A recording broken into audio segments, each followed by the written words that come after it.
नवी मुंबईतील वाशी, नेरूळ, रबाळे, ऐरोली आदी रेल्वे स्थानके आणि सीबीडी येथील कोकण भवनची इमारत उडवून देण्याची धमकी पत्राद्वारे देणाऱ्या एका तरुणाचा नवी मुंबई पोलिसांच्या खंडणी विरोधी पथकाने मुसके आवळले आहेत।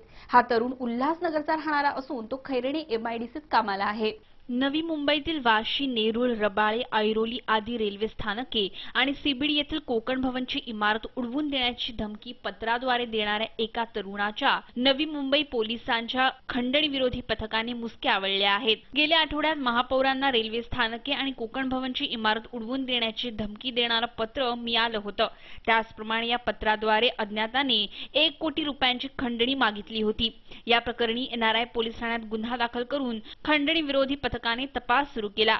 या धमकीच्या पत्रावर सूरज असं नाव लिहिलं होतं। तसंच पत्रावर खोडलेला दूरध्वनी क्रमांकही होता। तो दूरध्वनी क्रमांक शोधून काढल्यानंतर तो एमआयडीसीतील वॉलपेपर विक्रीच्या दुकानातील असल्याची माहिती पोलिसांना मिळाली। पोलिसांनी दुकानातील सर्व कर्मचाऱ्यांचे हस्ताक्षर तपासले असता सूरज नावाच्या कर्मचाऱ्याचे हस्ताक्षर जुळून आले।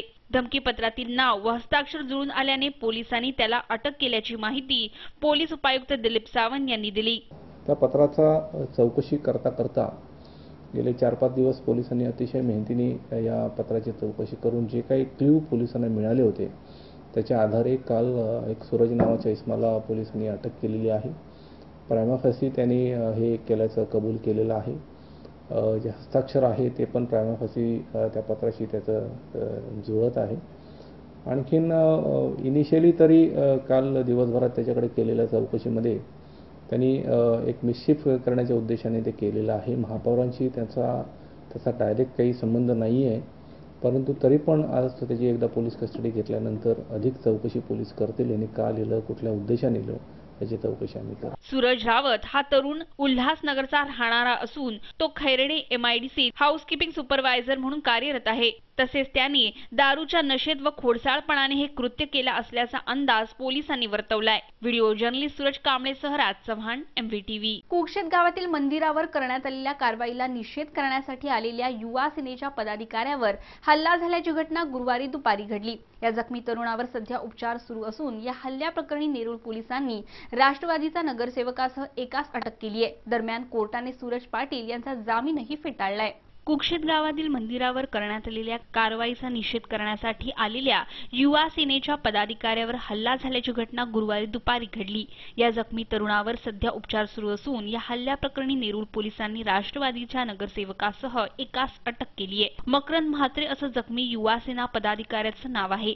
गुरुवारी दुपारी कुक्षेत गावात त्याच्यावर चॉपरनं व रॉडने हल्ला करण्यात आला होता। या हल्ल्यात त्याच्या पायाला व शरीरावर इतर ठिकाणी गंभीर जखमा झाल्या आहेत। त्याच्यावर झालेला हल्ला राष्ट्रवादीचे स्वीकृत नगरसेवक सूरज पाटील यांच्या सांगण्यावरून त्यांच्या साथीदारांनी केल्याची तक्रार मकरंद यांनी पोलिसांना केली।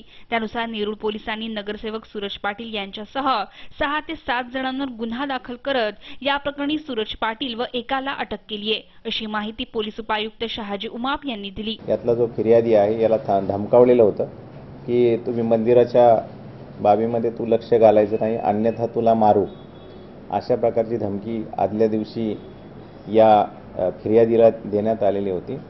आणि दुसऱ्या दिवशी जवळपास 8 युवकांनी मिळून या फिर्यादीला बेदम मारहाण केली।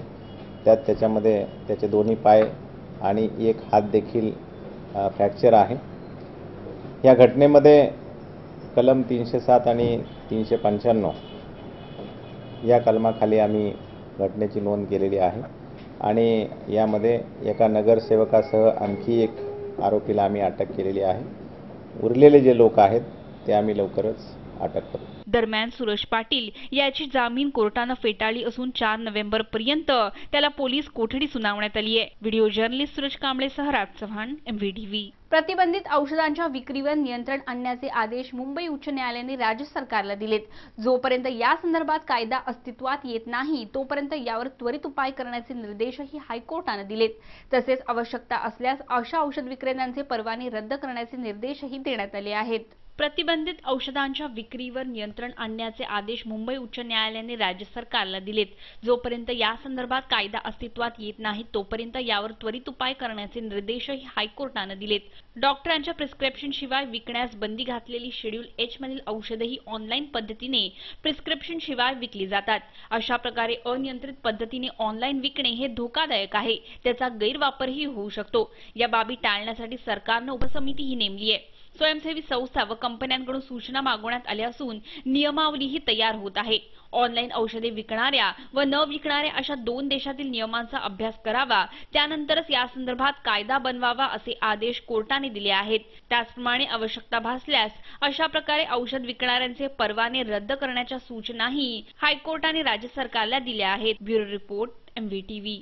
नवी मुंबईच्या निर्मितीसाठी 95 गावातील जमिनी संपादित करण्यात आल्या. मात्र या शेतकऱ्यांचे प्रलंबित प्रश्न मार्गी न लावता येथील स्थानिकांना गडचिरोलीतील नक्षलवादी म्हणून सिडको MD संजय भाटिया यांनी संबोधित केलं. त्यांच्या या बेताल वक्तव्याविरोधात उरण उत्कर्ष समितीने 1 दिवसीय लाक्षणिक उपोषण पुकारलं होतं. नवी मुंबईच्या निर्मितीसाठी 95 गावातील जमिनी संपादित करण्यात आल्या.